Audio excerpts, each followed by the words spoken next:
And continuing our coverage of the U.S.-Africa Leaders Summit, we turn now to Arise News' East Africa Bureau Chief Jeff Koinange, who is in Washington, D.C. Jeff?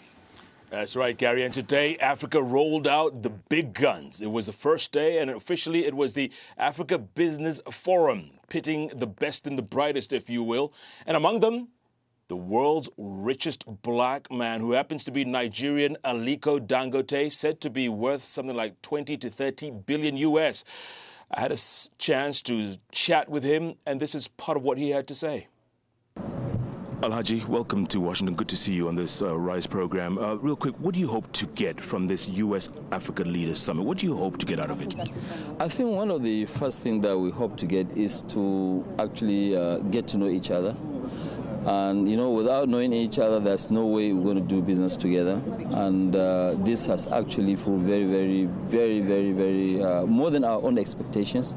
And, you know, the majority of American companies, they really don't understand Africa at all. You know, like what I said earlier on, it is from an archaic information of which they have actually been seeing Africa, from.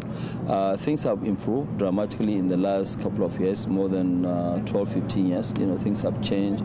Africa has been growing. The economy has actually been growing. A lot of them, they don't really understand Africa, so they don't want to go on their own and invest.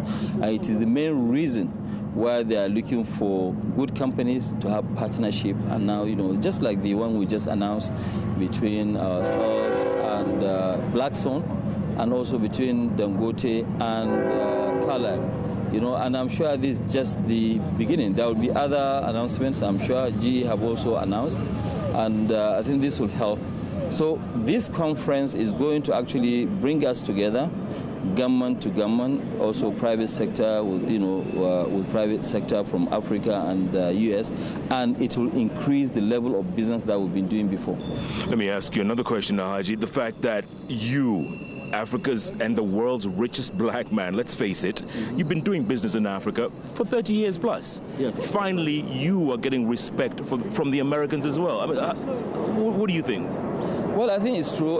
We are, because we've built a very credible business. We've built a business on a very high integrity, and we have shown to people that yes, it is possible. It could be done, and we're doing it. What do you want the Americans to come away with at the end of this week? The one thing you want the Americans to come away with? I want them to come with that. Look, the future is Africa.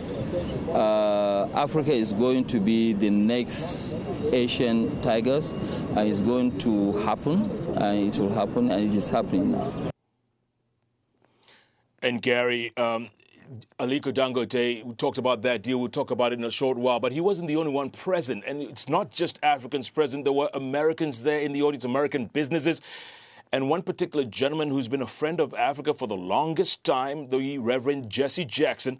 And he was very optimistic about this very summit. When you consider that about 100 miles from here, Africans came here as slaves in 1619. They go from the hull of ships to the White House, to go from slave trade to free trade among free democratic countries is a long journey. And now Africa was in many ways the salvation of the American economy with 246 years of slave labor. Now Africa's resource and Africa's growth may be the salvation of the economy at another level, because Africa, far from being seen as a basket case, is the bread basket. It's been that for a long time. And just as few years ago, Russia and the U.S. were competing with Africa over the Cold War. Now they're competing with China over the trade war, because China's a factor in this now, and Europe is a factor. So African leaders are in a very different position to negotiate, whether it's cotton or sugar or gold or oil. I mean, Africa has more oil than the Middle East. The great trade routes for the Atlantic and the Indian Oceans kiss at the Cape of South Africa. So in many ways, this is mourning time for Africa, and America will now see Africa in a very different light. It's not just a bit about Ebola, about AIDS or some particular unforeseen crisis, but the structural significance of Africa just keeps rising. Reverend Jesse Jackson there talking about what we've been talking about all week long, Gary. Africa is rising. And the time is now, Gary. Jeff, yesterday you said that the trade train had already left the station with China on board. The Americans are being told, catch us at the next stop. In the absence of individual meetings with this leadership, with the leadership of these African nations, what kind of real deals can be cut here? Oh, there were several. In fact, the biggest one was done by that man right there, Africa's and the world's richest black man, Aliko Dangote. He and the Blackstone Group, led by their CEO, Stephen Schwarzman, they signed a $5 billion deal to build power plants across sub-Saharan Africa. Dangote Group will put in $2.5 billion. The Blackstone Group will put in $2.5 billion. $5 billion signed in a single day. That's a big deal, Gary. Certainly a big deal, but it's certainly a big deal for Dangote, worth $30 billion, as you've said. How does that trickle down to the economies of the nations that are cutting these deals? Well, they say that Dangote contributes close to half of Nigeria's GDP alone. His businesses. So he pumps his money right back on the continent, and he has a presence in 25 out of the 54 countries on the continent. So it's a big deal. This man believes in the continent, has believed in it for the last 30 years. Finally, he's getting a bit of respect, not just in Africa, Gary, but across the world.